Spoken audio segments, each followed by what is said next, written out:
Hola, bienvenidos. Estamos iniciando la sexta clase que se llama El símbolo como expresión. Es una clase interesante, una clase importante dentro de esta segunda unidad. Y es importante porque esta clase de alguna forma es la articulación exacta en la segunda unidad, ¿verdad? Que es las ciencias de la religión, por dos motivos fundamentalmente. El primer motivo porque las dos primeras clases nosotros veíamos el concepto de religión en el primer lugar, ¿cierto? Eso era la cuarta clase. Y veíamos todo lo que eran los componentes que estaban detrás del concepto de lo religioso propiamente tal, y ahí teníamos distintas miradas, ¿verdad? Lo sagrado, lo místico, lo trascendente, lo luminoso. Habían distintas formas de expresión de lo religioso propiamente tal, de lo divino, en términos nuestros. Y la quinta clase vimos todo lo que era la experiencia religiosa, la interioridad del sujeto. ¿Por qué decimos entonces que esta clase del símbolo como expresión es una articulación? En primer lugar, porque nosotros veíamos que la forma de comunicación entre el elemento divino y la experiencia del sujeto se daba a partir de este acoplamiento estructural que generaba precisamente el símbolo. Nosotros decíamos que la forma comunicativa, entonces, en las cuales desde el misterio y desde la experiencia, que se llamaba esa experiencia la describíamos como lo místico, esa comunicación se daba a través del símbolo, que es lo que vamos a ver hoy día.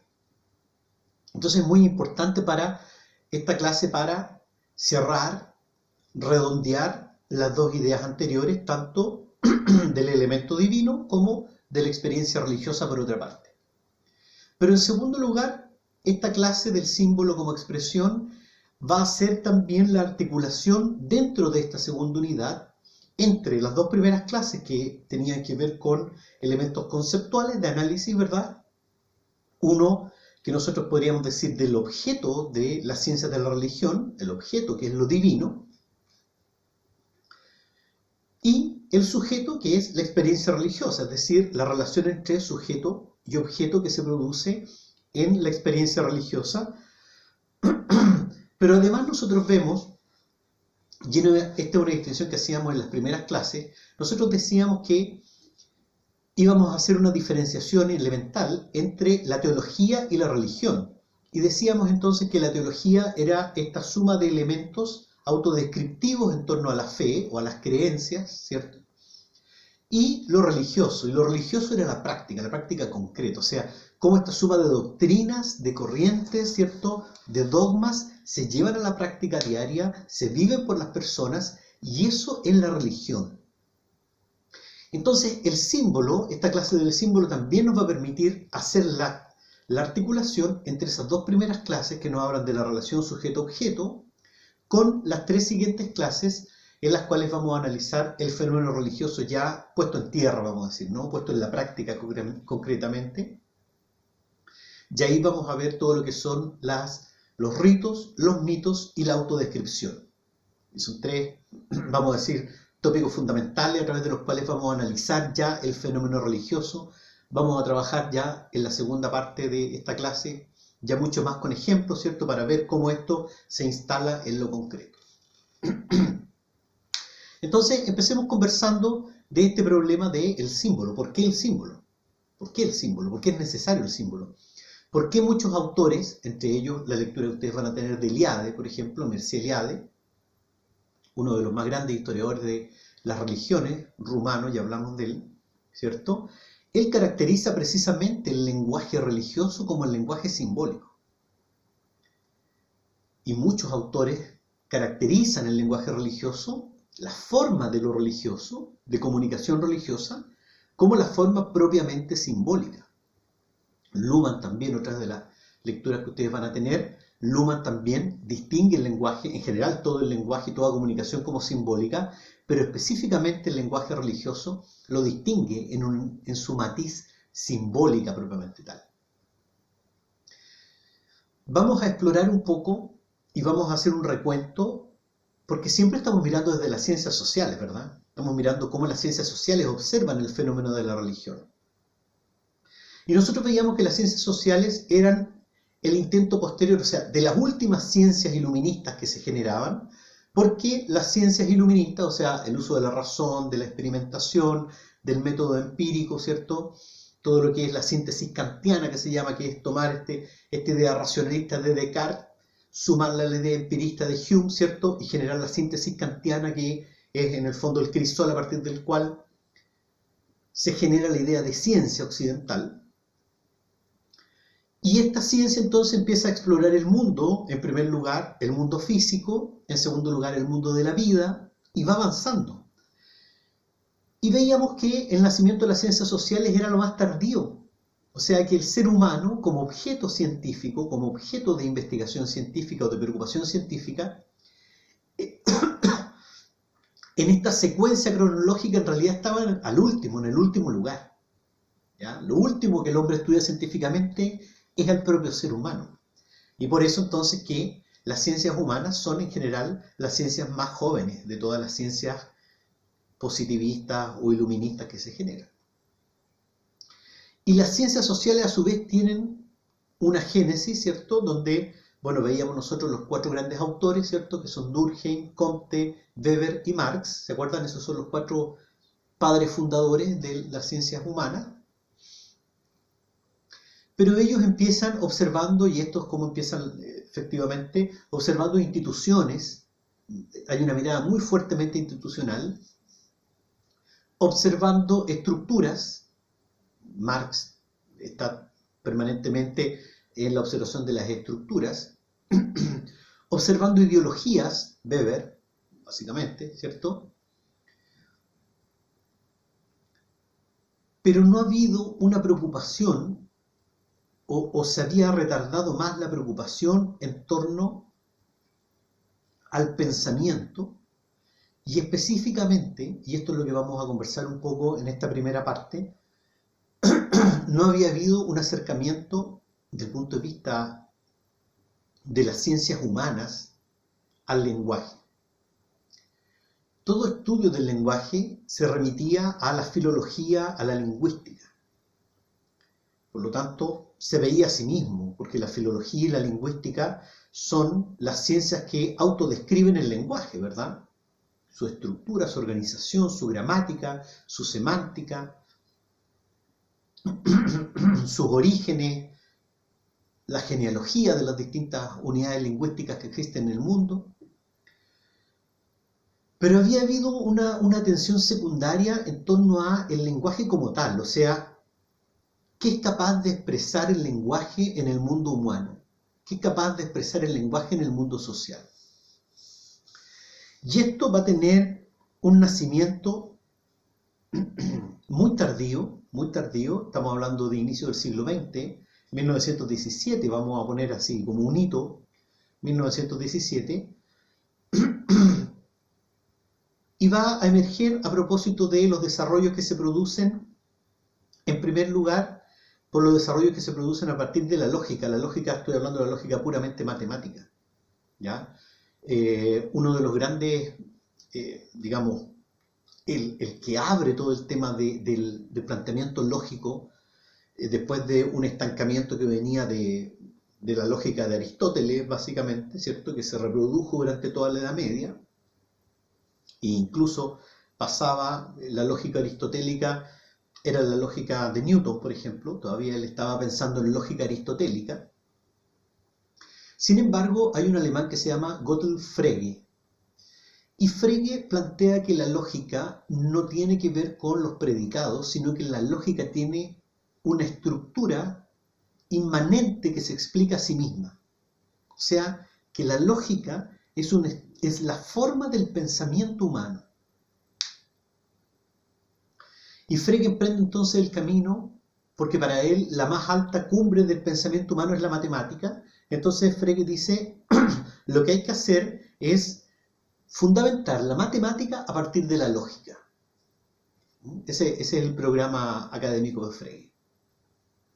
Eso tiene un desarrollo, eso es tomado fundamentalmente por las ciencias humanas anglosajonas. Y los primeros dos que hacen una gran transformación respecto a esta idea de Frege. Frege todavía es un matemático puro, ¿no? Está pensando en matemáticas. Él tiene un problema que es cómo fundamenta la matemática. Él dice, la única forma de fundamentar la matemática como estructura de pensamiento superior del ser humano es la lógica. Y llega esto a Inglaterra y hay dos profesores que es Whitehead y Russell, y ellos dicen, en el fondo, la lógica no es solamente la fundamentación de la matemática, sino que la fundamentación es la fundamentación del pensamiento humano. Y desarrollan su obra a propósito de cómo se fundamenta el pensamiento del hombre. Pero ahí va a llegar un autor, que ustedes van a leer un texto, que se llama Ludwig Wittgenstein, que es un austriaco, y él va a decir, no, lo que aquí pasa realmente es que el pensamiento humano no es ni más ni menos que lenguaje pasivo. O sea que la lógica lo que debe fundamentar es el lenguaje.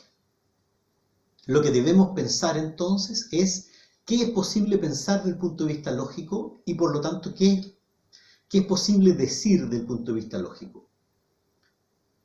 La lógica entonces se vuelve sobre la actividad humana del lenguaje, lo analiza.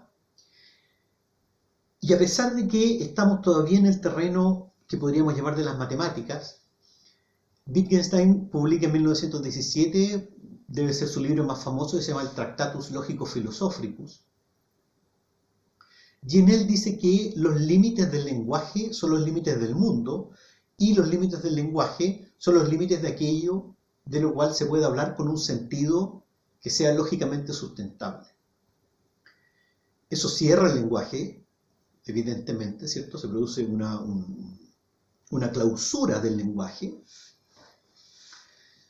Pero Wittgenstein dice, el problema es que hay muchas cosas, y de hecho él dice, y las más importantes, están fuera del lenguaje. Y aquí él pone tres que son las importantes, en este lenguaje de él, ¿no? Lo ético, lo estético y lo místico. Eso está fuera del lenguaje, dice Wittgenstein.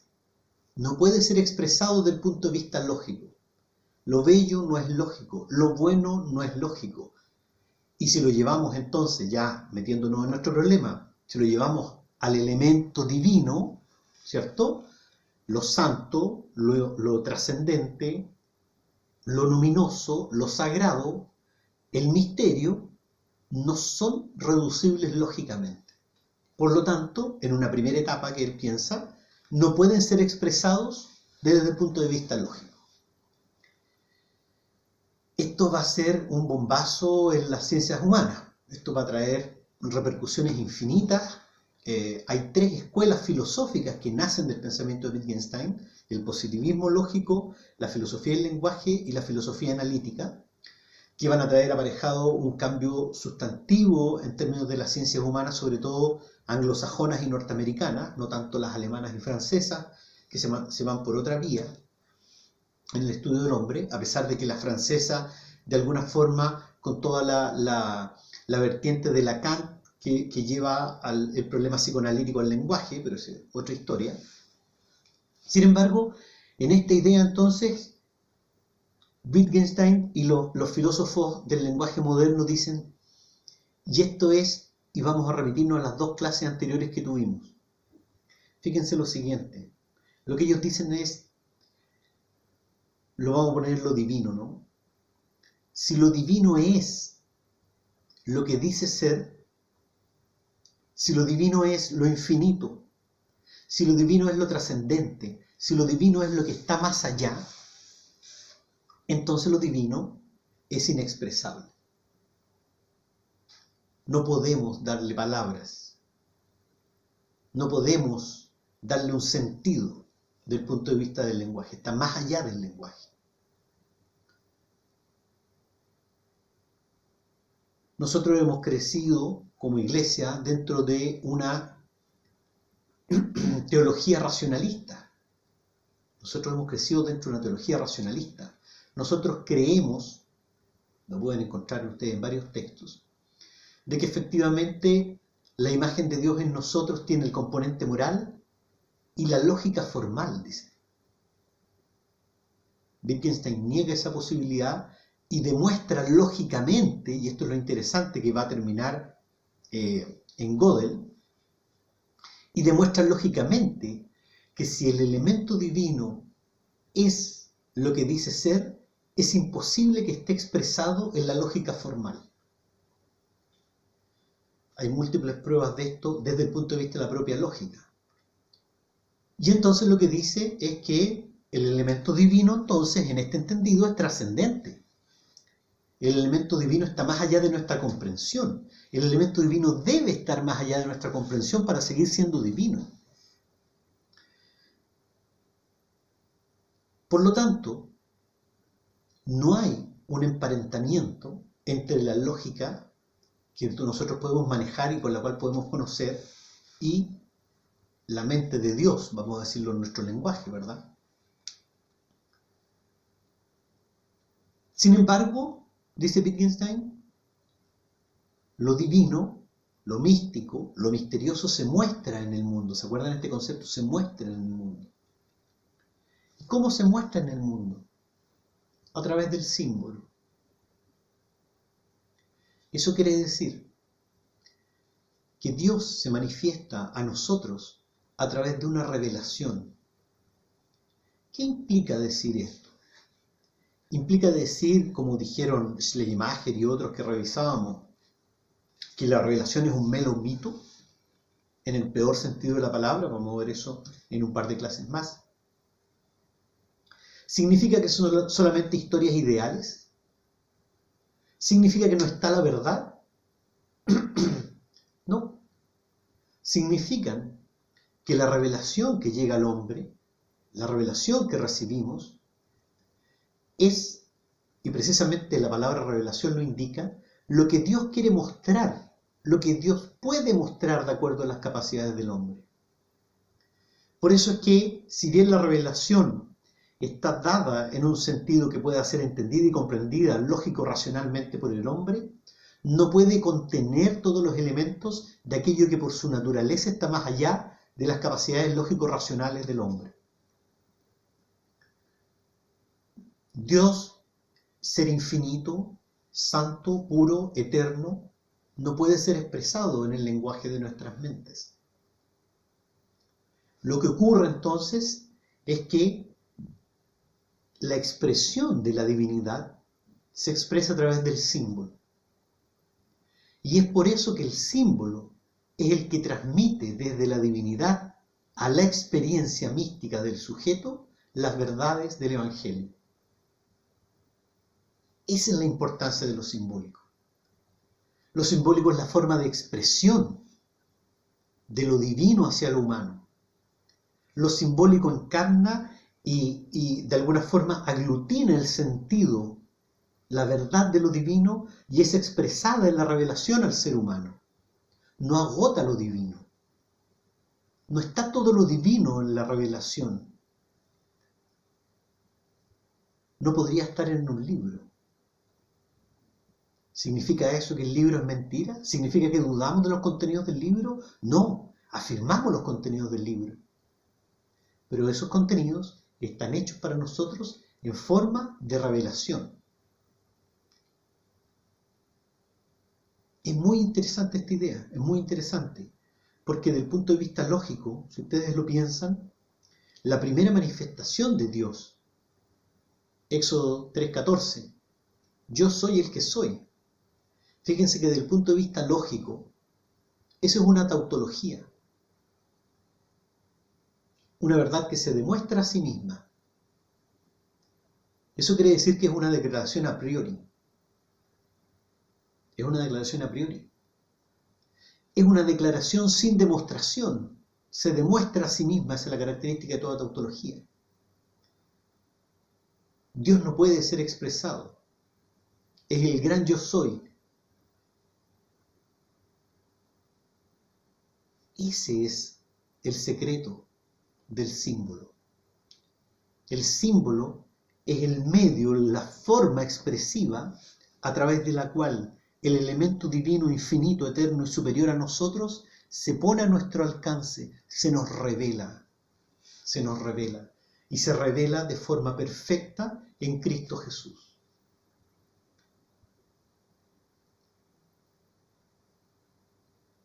Ese es el carácter de la religión en general. ¿Y por qué esto funciona en todas las religiones? Porque como ese es el elemento fundamental, porque como esa es la forma en el diseño divino de comunicarse con el hombre, cuando está adorando ídolos, cuando está adorando la naturaleza, entonces necesariamente busca símbolos, que es la forma de comunicación propia que Dios ha diseñado para la relación entre la divinidad y el hombre. Entonces volvemos a esta idea. Hay un diseño que es respetado por Dios. Hay un diseño que tiene que ver con lo simbólico. ¿Qué es lo que ocurre entonces? Lo que ocurre es que el símbolo, al ser expresión hacia el hombre, y aquí vamos a las ciencias sociales, ¿no? Al ser expresión para el hombre, entonces evidentemente que el símbolo expresa y se expresa en los parámetros que el hombre puede comprender. Pero el hombre solamente puede comprender, y esto es algo que las ciencias del lenguaje y la filosofía del lenguaje han enseñado a las ciencias humanas, el hombre solamente puede comprender y puede expresarse en la medida que el símbolo es precisamente una construcción sociocultural. El símbolo está mediatizado socioculturalmente.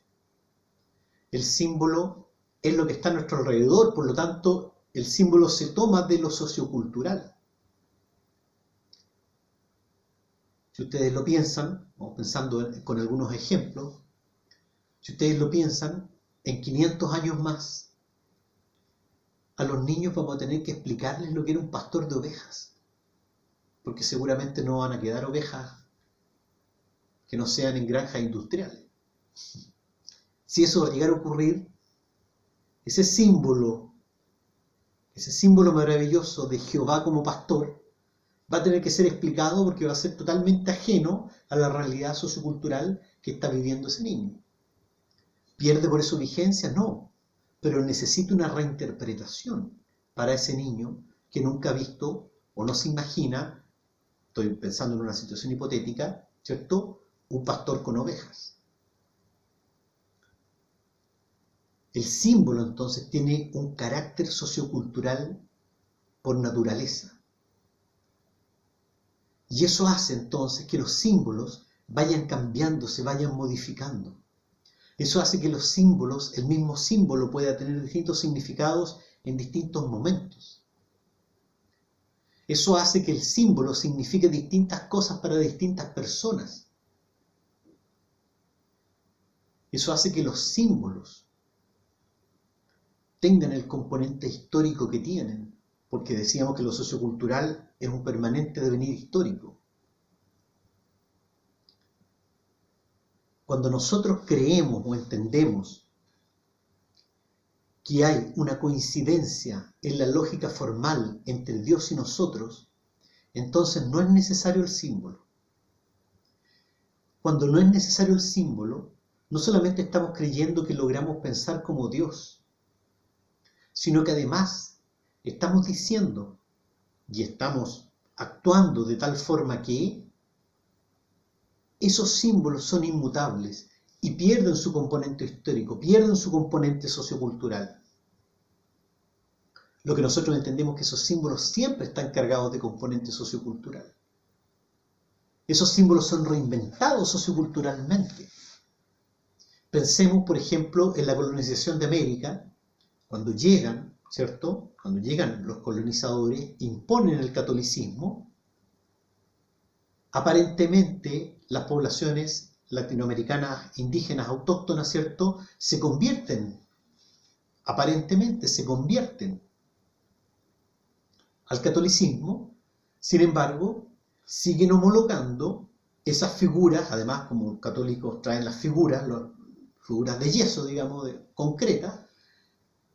Sin embargo, las poblaciones indígenas que aparentemente se hacen católicas toman ese símbolo y siguen interpretándolo a partir de las estructuras socioculturales de origen. Esto es muy interesante. En Brasil se da mucho esto, por ejemplo, con todas las poblaciones africanas que veneran a la Virgen. Sin embargo, uno investiga un poco más, conversa un poco más, y en realidad están adorando y están siguiendo a Yemanjá, una diosa africana. El símbolo tiene una estructura sociocultural. El símbolo está construido socioculturalmente. Por lo tanto, cuando nosotros queremos conocer el sentido que las personas dan a su actividad religiosa, uno de los elementos fundamentales que tenemos que entender son los símbolos que están detrás de esa actividad. Cuando nosotros tenemos la concepción de que el símbolo es lo que muestra lo inexpresable, lo inerrable, cuando el símbolo es la posibilidad de comunicación entre nuestra experiencia religiosa, mística, nuestra y la divinidad, en cualquier forma que pueda ser representada, entonces comprendemos que el símbolo son todos los elementos aglutinadores de sentido. ¿Qué es lo que ha pasado en nuestra experiencia cristiana? Lo que pasó en nuestra experiencia cristiana simplemente es que rápidamente el cristianismo, y esto empezó con los padres de la iglesia, fue de alguna forma helenizado, ¿cierto? Lo veíamos en la tercera clase, fue helenizado, fue transformado, fue racionalizado, porque cuando se heleniza se trae el componente platónico y el componente platónico lo que hace es racionalizarlo. Y entonces fíjense, esta es una tautología, el símbolo que se le da a la palabra símbolo, o sea, la interpretación sociocultural que se le da al símbolo como concepto religioso. Como el Evangelio en los primeros, entre el siglo III y el siglo V, se racionaliza rápidamente, después de los primeros padres de la iglesia en adelante, Orígenes, ¿cierto? Ignacio de Antioquía, fíjense que el símbolo empieza, en la perspectiva racionalista, empieza a ser homologado a la confesión. Y hasta el día de hoy reconocemos las confesiones antiguas como los símbolos, el símbolo Atanasio, el símbolo Constantino. El símbolo pierde su carácter, ¿cierto? De mostrar lo que nos está oculto. Y empieza a convertirse, y empezamos a creer que el símbolo es la racionalidad a partir de la cual accedemos a la mente de Dios, a la forma en que Dios piensa.